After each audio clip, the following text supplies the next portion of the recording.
To book or not to book? That is the question. Hi everybody, I'm Peter and I'm an expat Kiwi.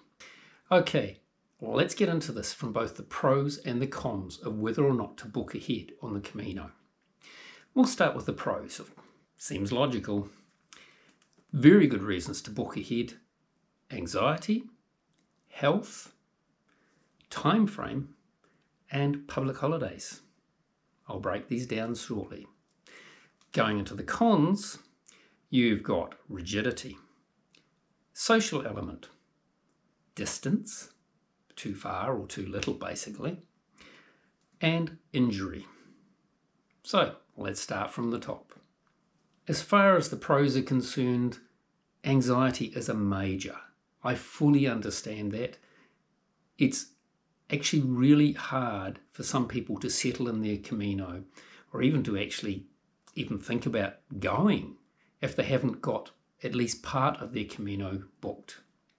Knowing where you're going to lay your head for the night can be pretty important, and I get that. So by all means, that is one factor that you seriously need to consider. But before you rush ahead and book absolutely everything, do listen to some of the cons, okay? Health. If your health is not the best, and you know that you're going to be wanting to walk some very short stages, and you know that it's going to take you a long time to get there, you want to be sure that you've got a bed each and every night. By all means, please book ahead. I really get that, and being able to take all day to walk a stage can make the world of a difference. Just because you're slow doesn't mean that you're not going to finish. Time frame. Some people are very restricted in terms of they've got 3 weeks, 4 weeks, whatever the case may be, and that's all the time that they've got available to them because that's all they can get off from work. And if you know that you've got exactly 30 days, for example, to go and walk a specific Camino, by all means, go ahead, plan it all out, book those sections, and have done with it. It removes the anxiety. There will be things for you to consider. I'll come to those in the cons. Public holidays. Yes, you heard me correctly. Public holidays are a big deal in Spain. People really get into them.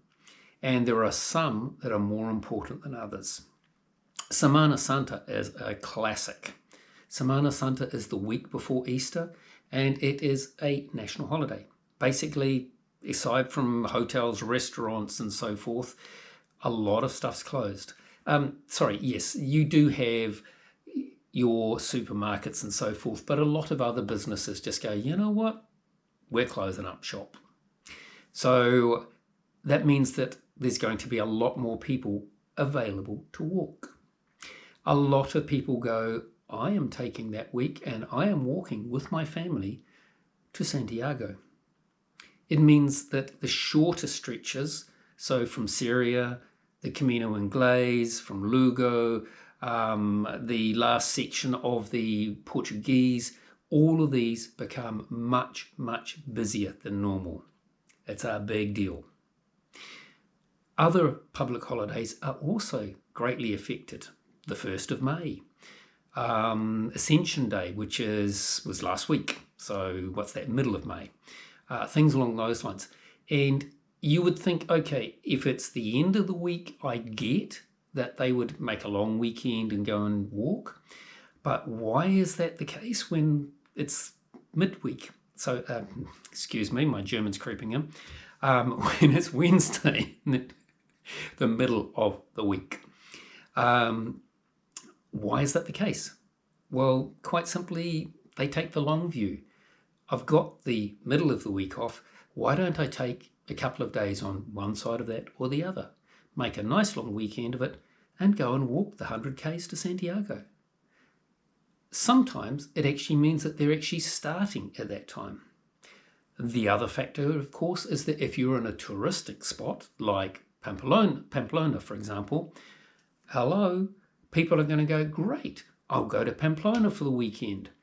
And they do that, which makes it a pinch point. They remove some of the accommodation that would otherwise be available to us as pilgrims, because not all of the albergues are pilgrim only. Yes, the donativos normally are, and yes, the municipals most definitely are pilgrim only, but those are places you generally cannot book anyway. They're not affected, other than by more people on the trail. So let's get into the cons. I personally find that if I've booked too far ahead, it's too rigid. I'm locked into it, and should I wish to change it for any reason, it's either not possible or at the very least involves a considerable amount of work that I've already done organising it in the first place. In actual fact, it becomes even worse because first I have to cancel everything that I've booked, assuming that I actually have free cancellation, and then I have to rebook the next few stages. So not the best of ideas. It also means that I'm then stuck with walking that particular distance, hence rigid. I might decide on a particular day, oh man, the weather is rubbish. I just don't feel like walking another 5-10 kilometres. I just want to stay here for the day. I've had enough. Or I'm not feeling that great. Whatever the case may be, but I'm stuck because I've already booked. So that's another reason to think carefully about booking. All too often, when you book without really a true understanding of the distances that you're capable of doing in a day. Unless you've already done a moderate amount of long distance walking, you genuinely don't know if you can maintain 20 or 25 kilometres day after day after day.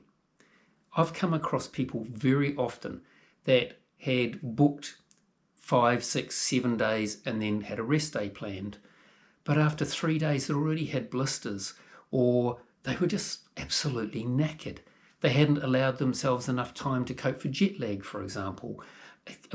101 different reasons. It doesn't really matter what those reasons were. They really wanted to stop. They would have happily brought that rest day forward had they been able to, but everything was pre-booked, and in some cases prepaid. Really made it rough on them. The other one, which just sounds kind of strange, but it's true, is you might have planned your stages to be too short. You walk into town and it's only 11 o'clock in the morning because the people you were walking with started early, or because everybody else in the albergue got up early, so you ended up getting up early too. You didn't plan it that way. You can't get into your albergue until 1, 2, even 3 o'clock. Now what do? You're stuck with your backpack. Unless you can find a friendly cafe owner to leave it with, please offer them a donation for that service, by the way, then it's kind of stucky, really, isn't it? And you may be feeling great, and you may be feeling, you know what, I've had a look around town, it's only taken me an hour, I really don't feel like staying here. There's another place just 5 kilometres away. Maybe it'd be nice to just walk on down the road a bit further. Great weather, and so on. You get the picture. The social element. This is huge, vastly underrated. I went on the Camino Inglés expecting to see practically nobody. I was not looking for social element. It's actually one of the reasons I chose that rather than going from Syria, for example. I ended up with a whole bunch of people because it was Semana Santa and I didn't know anything about it. And you know what? I had a fantastic time. I met a woman from Holland. I met a couple from Portugal. I met a German German father and daughter. And we all got on like house on fire. We didn't all walk together all the time, but we caught up with each other probably I caught up with somebody pretty much every evening. And at the end of the walk, we all walked into Santiago together. There were 10 of us. I did not go expecting a social element. I did not want a social element. But the Camino knew better, and that's what I got. And you know what? I loved it. It was great. Injury. Yeah, good old injury. I'm not just talking major blisters here. I'm talking a fall. I'm talking strained hamstrings. I'm talking plantar fasciitis. I'm talking, look, there's a myriad of things that can affect us. If you've been watching my channel, you've already seen I'm off the Camino at the moment because of injury. I've broken my ankle. I'm still hobbling around my apartment. So, yeah, I would not be walking on the Camino. Well, I'm not walking on the Camino. Simple as that. Had I pre-booked everything, that would have sucked. Like, really, that would have just, yeah. By the way, don't go panicking if you do injure yourself whilst you're on Camino. The Spanish healthcare system is absolutely brilliant. Very, very professional. They will look after you exceptionally well. Yes, not knowing Spanish is a bit of a pain, but you will always come across somebody that can assist you, and you will be very well looked after. It is every bit as good as the healthcare system I've come across anywhere in the world. So, you've heard the pros and cons. What do I actually think? Thanks for asking. Okay, my personal opinion is book the first couple of days. If you're aware of any bottlenecks, then perhaps book a little bit further. If you're walking the Française, in particular, middle of April through to the end of May or during September, it's a very popular time. That's the type of time where places like Roncesvalles and so on are just completely full and turning away pilgrims on a daily basis. That's the type of time to book. Most people strongly suggest that you book the Française, the first few stages through to Pamplona. So if you've booked Saint-Jean-Pied-de-Port through to Pamplona, then you're pretty much covered. And by then you're going to have a very good idea as to what you're comfortable with doing, whether or not you're going to be wanting to walk with somebody else and so forth. You're going to have that much better clue, and you can then decide whether or not you need to book ahead or not. Even from there, should you wish, just book 1 or 2 days ahead and take it on a case-by-case basis. You really don't need to do any more than that. Syria on into Santiago is, of course, a different situation. Again, that's a very, very popular stretch, and it is something, should you wish to stay on the main stages, that you might want to consider. And by main stages, I mean the ones in all the guidebooks. There are no official stages. If you're happy to walk off stage, as it were, you practically always find a bed without issue. And look, on those stages, it's not that far to the next place in a worst case scenario. As far as the other Caminos are concerned, when I did the Primitivo, I booked my first 2 nights, so Oviedo, because of course that was a rival. I wanted to just know I'd had a place sorted. I booked my first night in Grado, and that was pretty much me. Beyond that, I often then, 50-50, I would say. Sometimes I booked a night ahead, and sometimes I didn't. I just turned up at the relevant albergue, and I never had any issue.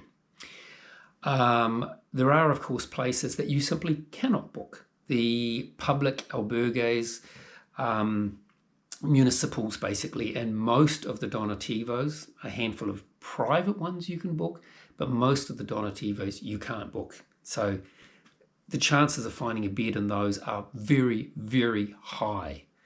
Yes, you heard me right. In the old days, those were the places that everybody went to first, and then they went on and looked elsewhere.